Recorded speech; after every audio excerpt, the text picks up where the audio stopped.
Assalamualaikum warahmatullahi wabarakatuh.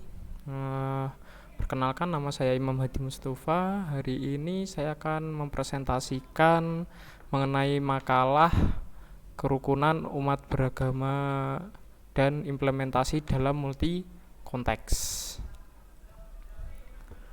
Baik, latar belakang dari makalah ini, Indonesia adalah negara yang memiliki ragam kebudayaan. Selain itu, negara Indonesia juga memiliki beragam agama, yakni Islam, Katolik, Kristen, Hindu, Buddha, dan Konghucu. Agama mengajarkan kita tentang kebaikan. Selain mengajarkan tentang identitas agama, juga mengajarkan bagaimana kita hidup sosial dalam lingkungan bermasyarakat.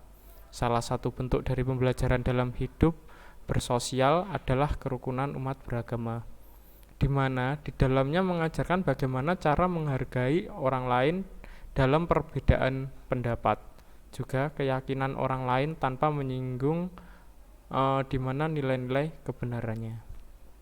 Kemudian untuk rumusan masalah dari makalah ini adalah apa yang dimaksud dengan multikultural, apa yang dimaksud dengan moderasi beragama, apa saja bentuk kerukunan beragama menurut agama Islam. Keempat, bagaimana bentuk kerukunan umat beragama di Indonesia. Tujuan dari pembuatan makalah ini adalah menambah wawasan pembaca dan penulis dalam memahami makna kerukunan umat beragama. Juga memberikan kesadaran pentingnya kerukunan umat beragama. Pembahasan pertama mengenai tentang multikultural. Multikultural merupakan istilah dari keberagaman budaya yang dimana keberagaman budaya tersebut dipelajari oleh setiap individu, juga memberikan nilai kesadaran dalam memahami sifat baik dan buruk dalam menuju fase kedewasaan. Karakteristik masyarakat multikultural. Untuk poin pertama, memiliki kebudayaan yang beragam, memiliki nilai norma yang disepakati bersama, bersatu melalui proses yang relatif lambat.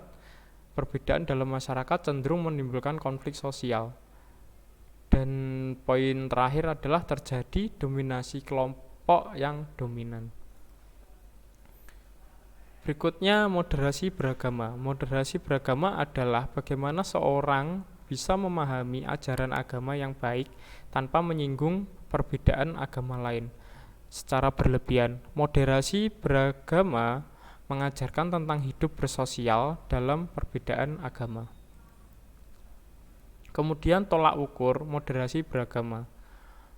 Poin pertama, mampu memahami dan mempelajari inti pokok agama dan ilmu agama. Yang kedua, adanya kesepakatan bersama. Yang ketiga, menciptakan ketertiban umum bertujuan untuk menjaga keamanan dan kesejahteraan dalam hidup keperbedaan agama. Berikutnya, moderasi beragama terhadap generasi muda.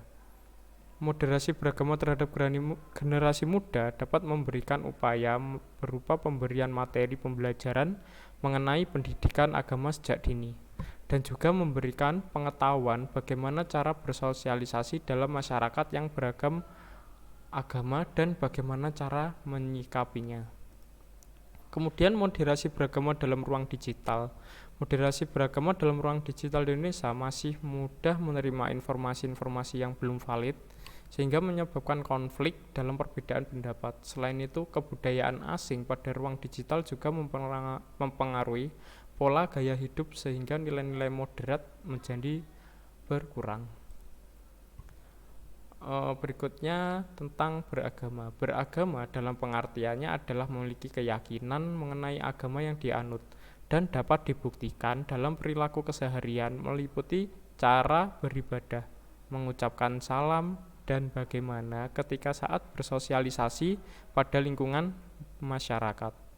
Secara istilah, beragama adalah menyebarkan kebaikan, perdamaian, dan kasih sayang terhadap sesama manusia, bahkan alam. Dengan memeluk agama akan meningkatkan nilai-nilai kebaikan. Berikutnya tentang kerukunan beragama dalam pandangan agama Islam. Dalam pandangan agama Islam, kerukunan umat beragama adalah sifat baik dan damai yang menumbuhkan sifat tenggang rasa, saling menghargai, dan gotong royong. Kerukunan beragama merupakan suatu nilai yang terlembagakan dalam masyarakat dan mengajarkan bahwa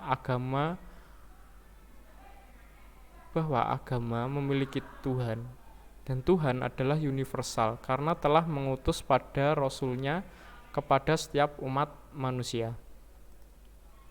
Berikutnya, bentuk kerukunan umat beragama yang ada di Indonesia. Bentuk dari kerukunan umat beragama yang pertama adalah saling menjaga keamanan tempat ibadah saat hari besar keagamaan. Kemudian memberikan ucapan selamat saat memperingati hari besar keagamaan. Yang ketiga, menghormati kegiatan ibadah. Yang keempat, menjaga ikatan persaudaraan dalam kerukunan beragama. Kesimpulan dari makalah ini adalah kerukunan umat beragama dapat mempererat tali persaudaraan. Untuk itu, kita harus tetap saling menjaga agar kedamaian yang telah diajarkan akan terwujud.